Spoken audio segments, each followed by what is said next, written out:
네, 이어서 탄알을 발사하는 그런 기능을 추가를 해 보도록 할 겁니다.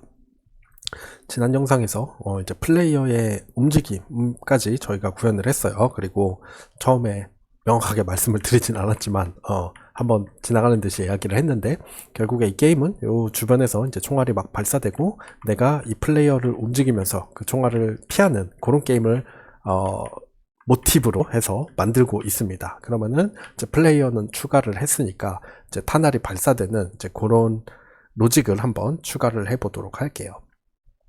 그래서 그거를 설명을 하면서 이제 여러 가지 뭐 프리팹이라던가 아니면 뭐 콜라이더에 대한 설명, 충돌 관련한 내용, 이런 것들을 좀 부가적으로 설명드리게 될 것 같습니다. 자, 유니티에서 뭐 탄알 같은 거를 이제 구현하는 방법도 여러 가지가 있는데, 여기서는 가장 기초적인 방법으로 설명을 하면서 프리팹 개념을 좀 설명을 해드리도록 할게요. 자, 일단 하이라키 창에 우클릭을 해서 간단하게 어디냐, 스피어를 하나 만들어 보겠습니다. 구죠. 그리고 우리는 이 구의 형상을 이제 탄환으로 사용을 할 거기 때문에 이름을 이렇게 뷰렛으로 바꿔줬어요. 이렇게 하얀색 구가 일단 생기게 됩니다. 크기는 너무 크니까 한 절반 정도로 줄여줄게요. 그래서 스케일을 명시적으로 숫자로 집어넣어서 이렇게 0.5, 0.5, 0.5로 해서 절반 크기로 줄였습니다. 그리고 이 탄화를 이제 플레이어가 피해야 되기 때문에 조금 눈에 뜨이는 색깔로 바꿔줄게요. 그래서 이미 한번 해봤죠. 그래서 뷰렛 메테리얼이라고 저는 이름을 지어줄 거고, 눈에 잘 띄게 완전한 빨간색으로 해서 이렇게 할당을 해주겠습니다. 자, 그렇게 되면은 일단 이 총알이 아까 말씀드렸듯이 어딘가에서, 그러니까 뭐 일반적인 게임을 생각을 하면 그러니까 없는 데서 생겨서 이렇게 플레이어 쪽으로 날아가야지 되겠죠. 근데 지금은 그걸 아직 어떻게 하는지 몰라요. 일단은 그냥 요런 게 총알이 되겠구나 라는 거를 예상을 하고 지금 미리 만들어 두고 있는 겁니다.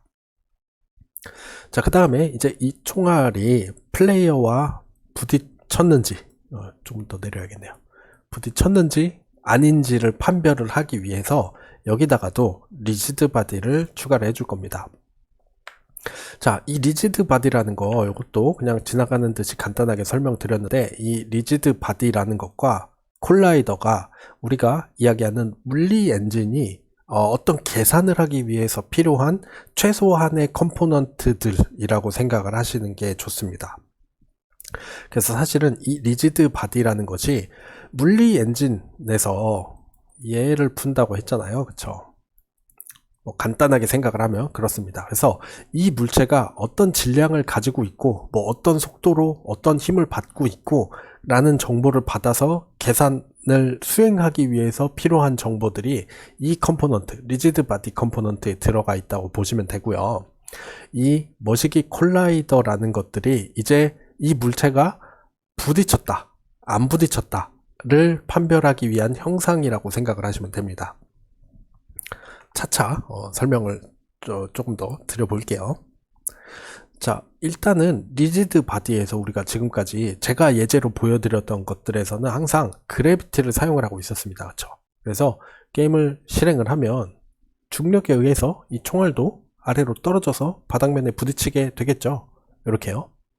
자, 그런데 방금 제가 이렇게 마우스를 움직여서 보여드렸던 것처럼 우리가 실제 사는 세상에서는 총을 땅 쏩니다. 그러면은 총알이 날아가다가 중력에 의해서 한참 떨어지게 되고, 이제 운동 에너지가 어느 정도 소실이 되면은 중력에 의해서 바닥으로 떨어지겠죠.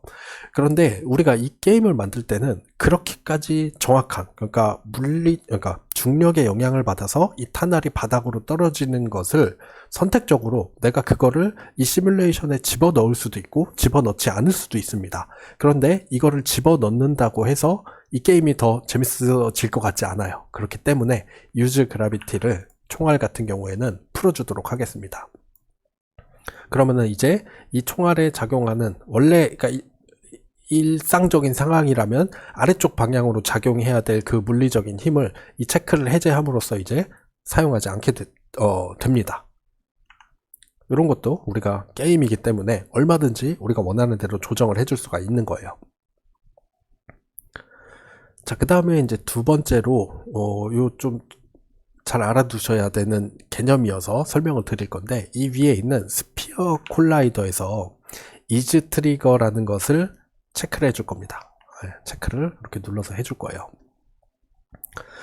자, 요게 이제 저 같은 경우에 제일 처음에 뭐 이제 10년 더 됐죠. 한 15년쯤 됐나요? 유니티를 처음 사용할 때 이게 물리 엔진 사용할 때 개념이 되게 헷갈렸습니다. 트리거와 콜라이더에 대한 개념이거든요. 트리거와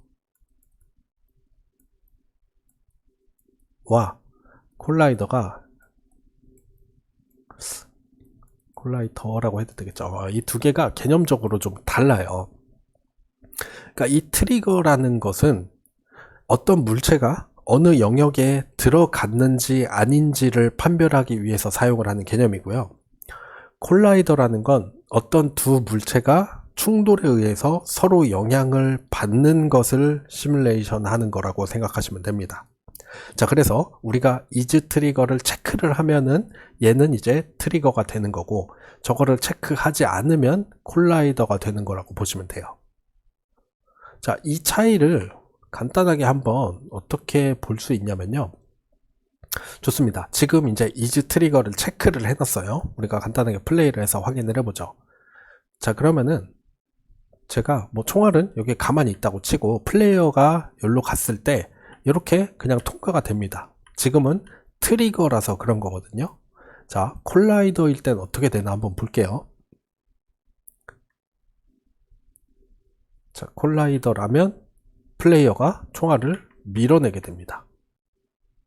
자, 이 두 가지 상황 이해가 되세요? 그러니까 아주 간단하게 그냥 요약을 해서 말씀드리면, 콜라이더는 실제 어떤 물리적인 물체를 표현을 하는 거고, 트리거는 그냥 충돌했는지 안 했는지만 탐지하는 추상적인 객체라고 생각을 하시면 됩니다. 왜 이렇게 하냐라면요, 사실은 그거예요. 결국에 우리가 만들 거는 이 총알이 어딘가에서 날아와서 플레이어한테 부딪힐 거란 말이죠. 자, 그때 방금 보셨던 것처럼 이 상황이 반대가 돼도 마찬가지예요. 총알이 플레이어한테 부딪히면 플레이어가 총알에 맞고 밀려나가게 하고 싶으면 나는 콜라이더로 사용을 하는 겁니다.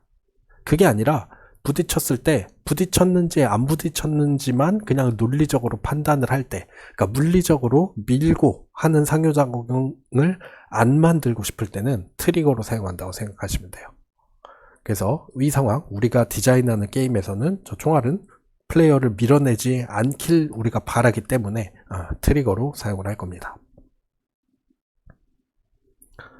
좋아요. 이렇게까지 해서 우리가 구를 만들고 빨간색 매테리얼을 할당을 하고 리지드 바디와 트리거로 체크를 해서 콜라이더를 만들어 뒀거든요. 자, 이렇게 만들어 뒀습니다. 블렛을. 자, 그러면은 개념적으로 생각을 하면 그거죠. 자, 이 블렛이 이렇게 나와서 플레이어 쪽으로 갈 거고, 뭐 어느 시점에 다시 여기서 블렛이 또 다른 블렛이 생겨서 플레이어 쪽으로 막 날아가고, 이런 일들이 내가 게임을 만들면서 벌어져야지 되겠죠. 자, 그러면은 이 1번 블렛과 2번 블렛은 똑같이 트리거여야지 하고 리지드 바디를 가지고 있어야 하고 빨간색 매테리얼을 가지고 있어야 될 겁니다. 자, 이렇게 우리가 어떤 게임 오브젝트에 대해서 필요한 컴포넌트들을 추가를 해두고 그 컴포넌트에 필요한 속성들을 설정을 해둔 다음에 걔네들을 계속해서 재사용할 수 있게 만들어 놓은 것을 유니티에서는 프리팹이라고 정의를 해뒀어요. 이 이름은 알아두시는 게 좋습니다. 자, 그래서 까먹지 않도록 여기다 폴더를 만들고 이름을 프리팹이라고 해둘게요. PREFAB입니다. 자, 얘를 프리팹화해서 집어넣어 놓고 계속 재사용할 수 있도록 만들어 줄 거예요. 어떻게 프리팹화하냐? 자, 프리팹 폴더 안에다가 아주 간단합니다. 이 하이라키에 있는 블렛을 끌어다가 놓으면 돼요. 자, 그러면은 두 가지 측면에서 얘가 프리팹이라는 거를 확인을 할 수가 있습니다. 자, 얘는 임시로 만들어 둔 거니까 지우고요. 자, 첫 번째로 확인할 수 있는 건 이 하이라키 창에서 우리가 프리팹으로부터 만들어진 애는 이렇게 파란색 네모로 표시가 됩니다. 자, 이 파란색 네모라는 거는 우리 에셋 안에 프리팹이라는 객체가 있어서 걔를 말하자면 하이라키 쪽에 인스턴시에이트를 해서 만든 애들은 이렇게 파란색 박스로 표시가 돼요. 나머지 애들은 아니죠. 그냥 나머지 애들은 우리가 하이라키에다가 직접 그냥 인스턴스를 생성을 한 거고, 어떤 특정 이제 템플릿이 있고 걔를 기반으로 인스턴시에이트, 그러니까 이 템플릿을 우리는 프리팹이라고 하는 거예요. 그거를 따로 이렇게 표시를 해줍니다. 그걸 좀 손쉽게 구분을 하기 위해서 이런 기능이 들어가 있어요. 그래서 내가 뷰렛을 여러 개 만들고 싶으면 이제 이 프리팹을 가지고 여러 개 만들게 되면은 이 각각의 뷰렛들이 다 동일한 컴포넌트, 그리고 동일한 컴포넌트 프로퍼티들을 가지고 있는 게 되는 겁니다. 그래서 좀 더 손쉽게 여러 객체들을, 동일한 기능을 가진 여러 객체들을 만들 때 이렇게 프리팹을 사용을 하시는 게 좋아요.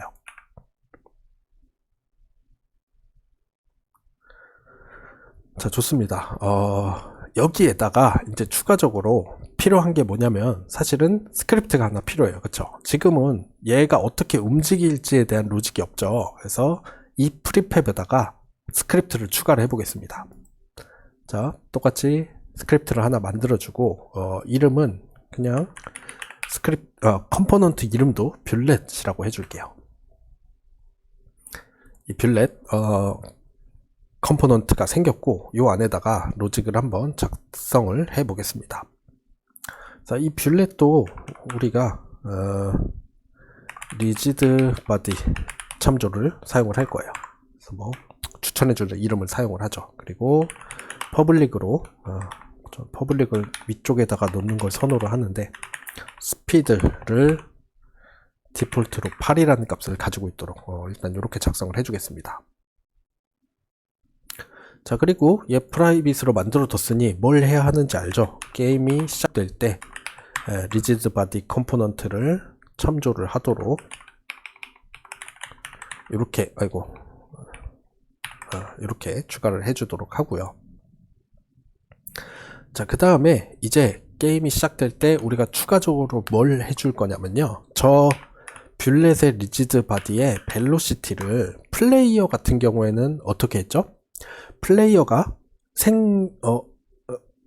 플레이어의 속도는 사용자가 키보드 입력을 할 때마다 바뀌도록 일단 업데이트에다가 작성을 해주기도 했고, 그 속도 방향을 사용자가 지정을 하도록 해줬어요. 자, 뷰렛 같은 경우에는 어떻게 해줄 거냐면은 이 뷰렛이 생겼을 때에 앞에 방향에다가 스피드를 곱한 만큼 속도를 가지도록 할 겁니다. 자, 우리가 이 스타트는 게임 시작할 때 한 번 호출되는 함수라고 했죠. 즉 무슨 얘기냐, 내가 한 번 설정해 놓은 속도를 바꾸지 않을 거란 이야기예요. 일단은.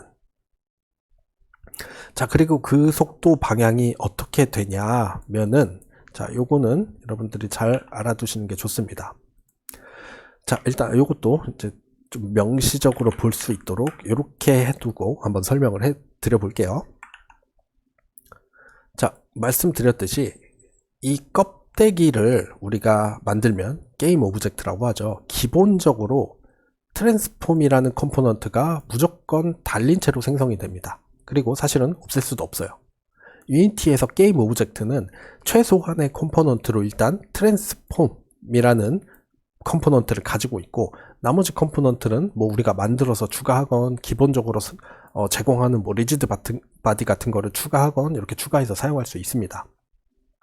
그리고 이 트랜스폼이라는 건 우리가 인스펙터에서도 봤지만 어떤 객체의 위치, 그리고 로테이션, 자세, 그리고 스케일을 설정을 할 수 있게 되어 있어요. 자, 그 중에서 자, 일단 첫 번째로, 자, 여기서 this.transform이라는 건 뭐냐면요, 지금 우리가 작성하고 있는 이 스크립트는 어떤 게임 오브젝트에 달릴 뷰렛이라는 컴포넌트의 코드죠. 자, this.transform이라는 거는 이 컴포넌트가 달려있는 게임 오브젝트의 트랜스폼을 의미를 하는 겁니다. 무슨 얘기인지 아시겠어요? 근데 사실 이거 우리가 해봤잖아요. 그러니까 무슨 얘기냐면, 예를 들어서는 이걸로도 접근이 가능한지 모르겠네요. 될 것 같긴 한데, 그쵸? 이거를 이렇게 써도 됩니다. 되네요. 되는데 이 트랜스폼이라는 건 그냥 게임 오브젝트에 무조건 달려있기 때문에 굳이 이렇게 복잡하게 작성할 필요 없이 이렇게 줄여 쓸 수 있다라는 걸로 생각을 하셔도 될 것 같습니다. 사실 좀 차이가 있긴 한데 그건 나중에 이야기하도록 하고요. 필요하면. 그래서 이거는 그 컴포넌트가 달려있는 게임 오브젝트의 트랜스폼을 의미를 하는 거고, 자, 여기서 forward라는 게 뭐냐고 하면은 여기 적혀 있습니다. 자, 블루 엑시스의 벡터를 정규화해서 반환해 준다라고 되어 있죠. 자, 무슨 얘기냐? 에디터로 다시 돌아가 볼게요. 지금 이 뷰렛의 블루 엑시스, 이 방향이죠. 이 방향을 그냥 반환해 주는 겁니다. 자, 만약에 이 뷰렛이 뭐 이런 데서 이런 자세로 있었다고 하면 트랜스폼.forward는 이 방향 벡터를 반환을 해주는 거예요. 이 파란색 좀 확대를 해볼까요? 이 파란색 방향. 즉 뭐냐, 이 뷰렛이 어떤 방향으로 로테이션이 되어 있느냐에 따라서 이 파란색 벡터의 방향이 바뀔 텐데, 그거를 내가 이 로테이션 값을 기반으로 계산을 직접 할 필요 없이 유니티 자체에서, 이 스크립트 자체에서 그 방향 벡터를 월드 스페이스 기준값으로 반환을 해준다는 겁니다. 그죠? 그러니까 즉 저 총알은 저 파란색 벡터 방향으로 이 스피드만큼 계속 움직인다는 거예요. 벨로시티가 요거니까 초당 요만큼씩 이동을 한다는 거죠. 그리고 이 벡터의 크기가 스피드가 된다 는 개념 이해를 하실 수 있을 겁니다. 왜? 요거는 정규화된 길이가 1인 벡터니까 거기다 스피드를 곱해줬으니 벡터의 크기가 이렇게 되고, 그게 초당 속도인 벨로시티니까 매 프레임 이렇게 움직인다 라는 뜻이 되는 거죠. 이해되시죠? 이해가 잘 안되면 코드를 작성해보고 값을 바꿔가면서 테스트를 해보시면 돼요. 내가 생각하는 대로 움직이는 게 맞는지. 자, 일단 이 상태로 두고 한번 테스트를 해봅시다. 자, 테스트를 하기 위해서는 자, 여기서도 두 가지를 설명드려야 될 것 같아요. 자, 지금 이 하이라키에 있는 뷰렛은 아까 우리가 만들어뒀던 이 프리팹을 기준으로 인스턴시에이시 된 뷰렛입니다. 자, 여기다가 우리가 방금 만든 뷰렛 스크립트를 추가를 해볼게요. 자, 여기 잘 보셔야 돼요. 여기다가 뭐 리지드 바디 아래 여기다가 추가를 하겠습니다. 자, 그러면 보세요. 지금 이 하이라키에 있는 이 뷰렛은 아래에 있는 에셋에 있는 우리가 추상화해서 만들어 놓은 프리팹을 인스턴시에이트를 해서 만들어 놓은 거라고 했잖아요. 자, 그래서 우리가 방금 여기에다가 뷰렛 컴포넌트를 추가를 했을 때 여기에 있는 이 프리팹에는 추가가 안 됩니다. 이해가 되세요? 자, 보면 알 수 있어요. 지금 이 뷰렛 프리팹을 하나 더 추가를 해보면 여기에는 이 새로 만든 이 뷰렛 프리팹의 인스턴시에이트 버전에는 뷰렛 컴포넌트가 들어가 있지 않습니다. 그쵸? 그러면은 어떻게 해야 되냐? 얘도 우리가 방금 만든 그 로직대로 움직일 수 있게 하려면 여기다가도 뷰렛 스크립트를 추가를 해주시면 돼요. 자, 그런데 비효율적이죠. 왜냐면은 우리가 만들 건 이 게임 내에 존재하는 모든 뷰렛은 다 이 스크립트, 그러니까 이 컴포넌트의 로직대로 돌아다니게 하고 싶은데 매번 저거를 추가를 해줄 수가 없잖아요. 그래서 어떻게 해주는 게 맞냐면 일단은 이 에셋 창의 프리팹을 선택을 합니다. 그 다음에 여기에다가 이 인스턴스 아니죠, 요 인스펙터에다가 이 뷰렛 스크립트를 추가를 해주게 되면 저 템플릿 자체가 이 뷰렛 컴포넌트를 가진 템플릿으로 바뀌는 거예요. 그러고 나서 이 프리팹을 게임에 추가하게 되면은 이제 항상 모든 저 인스턴시에이트 된 프리팹은 뷰렛 컴포넌트를 가진 상태가 되는 겁니다. 이해가 되시죠? 그래서 이 인스턴스하고 실제 프리팹 객체하고 분리해서 생각을 하셔야 돼요. 그러니까 다르다는 거를 아셔야 됩니다. 자, 이 상태에서 게임을 한번 실행을 해볼까요? 그러면은 우리가 생각한 대로 이 포워드 방향으로 총알이 날아가게 될 겁니다. 뭐 너무 당연하죠. 스타트 시점에서 이 총알의 벨로시티를 정해주고 바꾸지 않았으니 그냥 그 방향대로 물리 법칙에 따라서 쭉 날아가는 거예요. 자, 그런데 이제 그런 거죠. 예를 들어서 우리가 총알을 아직 생성하는 로직은 안 만들었지만 게임 내에 이렇게 총알이 막 여러 개가 있습니다. 막 여기에도 있고, 아이고, 막 여기에도 있고, 여기에도 있고 해서 막 날아다니고 있어요. 게임을 시작을 하면 어떻게 생성할지는 모르겠지만 어쨌든 포워드 방향으로 모든 총알이 막 날아갈 거란 말이죠. 얘네들이 총알이 만약에 계속 생긴다면 게임의 연산량이 계속 늘어날 거다 라는 거 여러분들은 좀 짐작이 되시나요? 그렇죠? 이미 내 화면에서는 사라졌습니다. 근데 이 위치 변화는 계속해서 일어나고 있어요. 굉장히 비효율적이겠죠. 그렇기 때문에 우리가 뭘 하나 더 추가해 줄 거냐, 이 뷰렛 스크립트의 스타트 부분 마지막에다가 디스트로이라는 메소드를 사용을 해서 이 게임 오브젝트를 3초 뒤에 없애라, dstr y죠 라는 걸 호출을 미리 해줄 겁니다. 자, 보세요. 그냥 얘는 뭐 간단해요. 그냥 이거는 뭐 무슨 특별한 원리를 이해를 하는 게 아니고 유니티에서 이런 기능을 제공을 하는 겁니다. 게임 오브젝트를 3f초 뒤에 한글로 쓰죠. 하이라키에서 제거해주는 기능이에요. 자, 그래서 다시 한번 확인을 해보면 이제는 이 세 개의 뷰렛이 3초 뒤에 하이라키에서 자동으로 사라지는 걸 보실 수 있을 겁니다. 없어지죠. 그럼 더 이상 뭐 위치 변화 계산 같은 거 할 필요 없겠죠. 좀 더 효율적으로 게임 내의 객체들을 관리를 할 수 있습니다. 뭐 총알이 갑자기 화면에서 사라지는 게 보이는 게 싫다고 하면 이 시간을 뭐 10초 이렇게 늘릴 수도 있을 거고요. 그거는 뭐 여러분들이 알아서 판단을 하는 내용이니까 뭐 그런 것까지는 설명을 드리지 않도록 하겠습니다. 자, 좀 길어졌는데 다음 영상에서 그러면은 이 뷰렛을 생성하는 로직하고 충돌이 일어났을 때 처리하는 그런 기능을 추가를 해보도록 할게요.